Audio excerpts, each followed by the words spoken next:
Welcome to another deep dive. Today, we're plunging into a topic that keeps many of us on our toes in the emergency room. Pulmonary embolism, or PE. Yep, high stakes. Absolutely. It's a high-stakes game, and we've got some incredible material to guide us, directly applicable to what you do on the floor every single day. Exactly.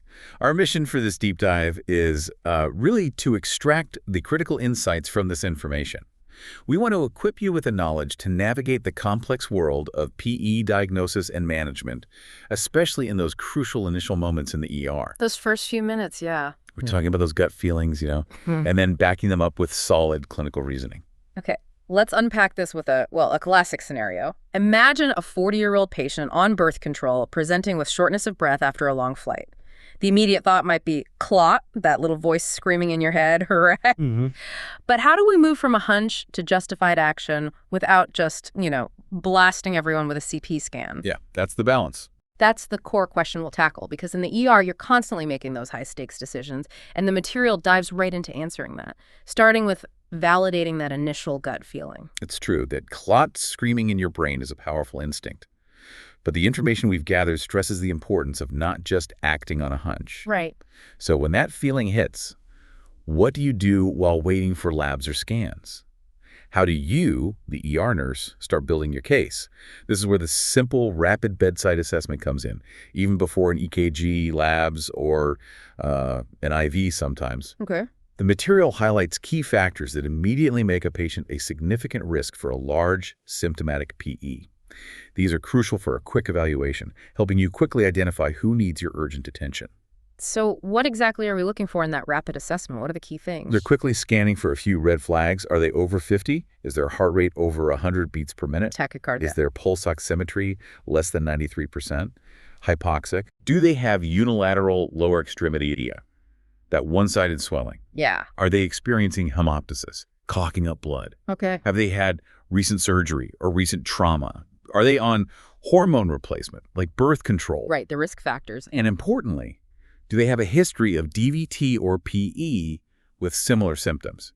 Answering yes to any of these significantly elevates their risk. This brings us right back to our 40-year-old patient from triage, hooked up to the Mindray.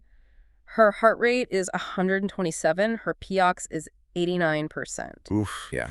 You see that telltale sock ring indent on her left ankle, and she's consistently been on birth control. Checks a lot of boxes. She just got back from San Diego breathless and mentions a past roller hockey injury causing the leg swelling, which she thought was just healing.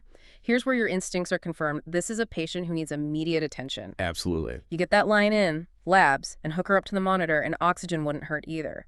This is where you start building that crucial clinical picture. Once you've got that patient settled and a line in, we absolutely need to gather more data. Our first 50-50 shot lab, and one of the most critical is the D-dimer. The D-dimer, okay. It's a protein that indicates any clot activity in the body, a byproduct of fibrin breaking down. Right. Now, here's the catch. While a D-dimer will almost always be positive with a PE, with slim exceptions, of course, it's not specific. It's specific. Yeah, I remember that. Any thrombus, injury, or even just healing process can elevate it. This is where the lab result gambling comes in, as the sources describe it, because a positive result doesn't automatically mean PE. That D-dimer explanation is fascinating, especially the gambling analogy. It really puts it in perspective. But it makes me wonder, if a positive result isn't definitive, are there ever situations where we're tempted not to check it?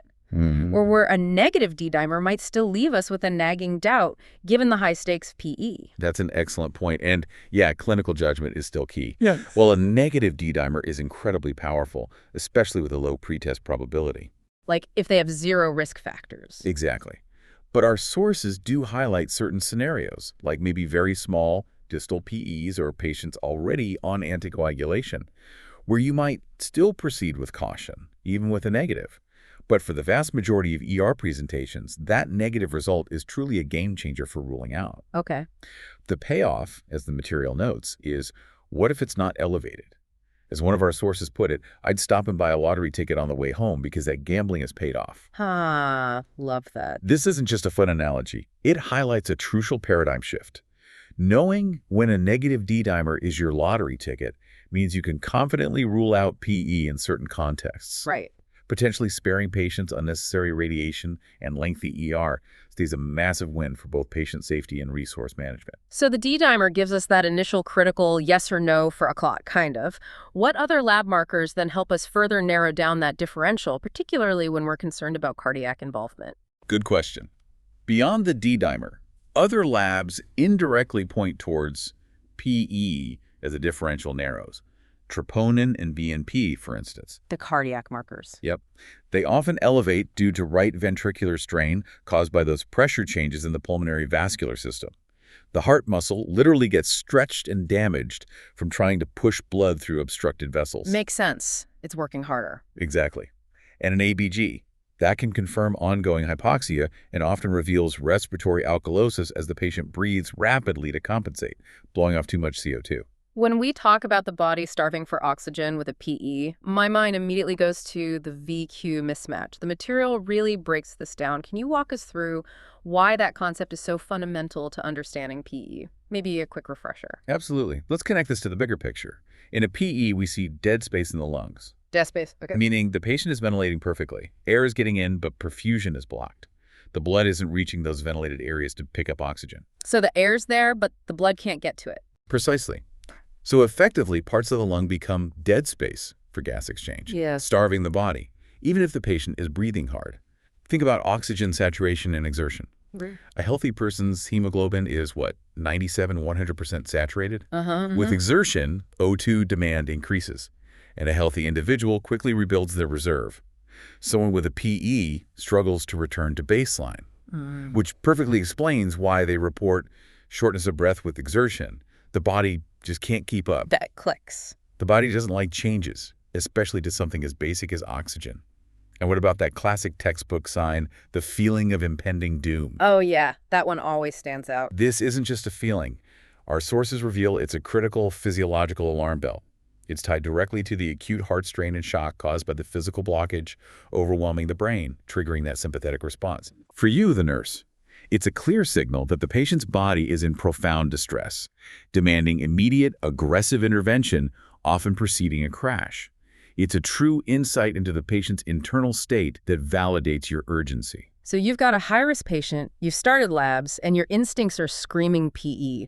What's the priority now? How do you, as the ER nurse, make sure they're ready for the next step? Right. Patients who come in at this point in their disease process need to be locked and lined. That's the phrase here. Arched and lined. Got it. Meaning you need to establish immediate, reliable vascular access with a large bore, 18-gauge IV preferably, as quickly as possible. You bore access. Yep. Get those critical labs sent, especially checking renal clearance for contrast. You need that information ready for what comes next. You can't wait on that. And then it's off to the big donut across the hall, the CT scanner, that crucial trip to get the dedicated PE study. Yes, exactly. For a dedicated PE study. And it's crucial to let the doctor know when the scan is done so they can review preliminary images. Even before the official read. Oh, yeah. While we often wait for the final radiology read, a large clot is often visible immediately, and as the material states, it isn't difficult to see. You can often spot it right away. And never hesitate to ask the radiologist or physician to show you what it looks like on the scan. They're usually happy to. This empowers you with visual confirmation of what you've suspected, bridging that gap between clinical suspicion and definitive diagnosis. That's a great tip. Okay, so you found a PE. Diagnosis is only half the battle, maybe less. Now, what do we do about it? The material breaks down the management based on the severity of the clot and the patient's condition, giving us a really clear roadmap. This is critical, absolutely. Treatment pathways vary significantly based on risk stratification. First, let's look at the low-risk PE. Okay, low risk. This is your, say, 50-year-old with a small PE, but their vitals are okay, maybe HR a little up, but BP solid, and their heart isn't strained on imaging or labs. One of our sources notes that if you talk to a nurse who's been around for a while, this had always been a guaranteed admission, no question. Right, I remember those days. Now, using scoring tools like PC or SPECI, these patients can go home. This shift is a big deal. It must feel weird for seasoned nurses to send these patients home now if they're used to admitting everyone. But that's the new standard of care, and it relies heavily on your thorough patient education. It absolutely is a shift. And I remember initially feeling hesitant myself, thinking, are we truly safe sending this patient home? Sure. But seeing the data, and how well-equipped nurses can educate them, it's really become clear how beneficial this is. Your role as a nurse here is crucial, providing detailed education about anticoagulants like Eliquis or Xarelto. The DOACs. Exactly, including vital information about head injuries, what to do, what to watch for. Ensuring follow-up with their PCP or specialists is paramount, and documenting this teaching is essential. Covers yourself and ensures continuity. Precisely. It's an important step for resource utilization, patient comfort, and even reducing nosocomial infections when appropriate. So that's the low risk. What about the patient who makes you a little more nervous? The next step up. Right. Next is the patient who makes you nervous. The intermediate risk, or submassive, PE. SMASA? Okay. Their blood pressure is fine, maybe okay for now, but their heart rate's a little high, their troponin is bumped, and the CT report mentions right heart strain. Ah, the heart strain. That's the key. The material describes this patient as walking a tightrope. They aren't trying to die right now, but they could, and it can happen quickly. Scary. These patients are admitted, often on a heparin drip, and require close monitoring. Our source suggests checking on them every 30 minutes, or even a literal bumping the bed in the middle of the night if you can't see their chest rise, just making sure they're still breathing okay. Wow, that frequent. Yeah, they need that level of vigilance. They'll likely be in a step-down unit or borderline ICU, and this is where collaboration is key. The PERT, or Pulmonary Embolism Response Team, The PERT team would be notified to consider if any physical intervention, like maybe catheter-directed thrombolysis, might be needed down the line. Okay, so that's the tightrope walker. And then the one you can't walk away from, the one that truly tests your mettle in the ER. This is the highest stakes scenario. The high risk, or massive, PE. Massive PE. These patients are already on the edge, unstable, and it may only take a little bit of clot movement for a fatal amount of their lungs to be cut off from perfusion. The patient is hypotensive, their oxygen is circling the drain, SBP may be 80s, and they're barely conscious. Any movement is too much demand for their current VQ status. Oh, man. This isn't a workup, it's a resuscitation. Fluids will help, maybe some pressors starting. There's always an option for fibrinolytics, the clot busters like TPA, Clot busters. or Right. clot retrieval and interventional radiology if your facility has that capability quickly. The PERT team might already be aware before they've even completed their CT, or the doctor is on the phone with them as soon as preliminary CT images are available. Well, happening fast. Very fast. As one of our sources states, this is where you earn your paycheck. It's controlled chaos and why you clocked in this morning. Your job is to get them medicated, or to procedure ICU. It's about getting them to the next critical step to save their life. Stabilize and move. So what does this all mean for us on the floor, day in and day out? The sources provide a clear mental flowchart that ties it all together, pulling all these threads into a coherent plan. How do we simplify this? Absolutely. It helps to have that mental model. If you have a patient with shortness of breath and risk factors for PE, remember this simplified pathway. 1. Get an IV, labs, and CT done as quickly as possible. That's your initial critical action sequence. Time is lung, time is heart. Get the diagnostics rolling. 2. Keep them calm and their oxygen demand as low as possible until you have confirmation and can intervene. Yeah. Minimize their effort and work of breathing. Keep them on the monitor. Keep that O2 up. Minimize demand, maximize supply. Exactly. 3. Figure out if they're sick or not sick. This is the big branch point after diagnosis. Not sick. The low-risk ones goes home with education and follow-up. A little sick, the submassive gets admitted for close monitoring and often a heparin drip. Really sick, the massive PE needs aggressive intervention like clot busters or invasive procedures immediately. Resuscitation and disposition to definitive care. Sick, not sick, a little sick. Okay, that clarifies the main pathways. Your job as an ER nurse is truly to navigate that initial workup and get them to CT efficiently. Knowing what the diagnostics are telling you as they come back is invaluable. It's about being proactive and anticipating the next steps, moving that patient through the system safely and quickly. Getting this pathway right isn't just good medicine. It's how you keep your patients safe and ensure they receive appropriate, timely treatment. It really matters. And this raises an important question for you, the listener, to think about. How might understanding this detailed pathway empower you to advocate even more effectively for your patients? Particularly when their clinical picture doesn't fit neatly into one of these categories. Maybe they're borderline, and your gut is telling you something else might be going on. How do you use this framework to speak up? That's a great question to ponder. What a deep dive. We've gone from hunch to definitive management, covering so many crucial details that make all the difference in the ER when you're facing down a potential PE. Understanding the probabilities, the diagnostic nuances like D-dimer and VQ mismatch, and the tiered treatment strategies for PE is essential for every ER nurse.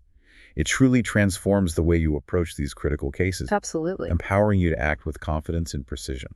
Thank you for joining us for this essential deep dive. We hope this knowledge empowers you in your critical work in the emergency room.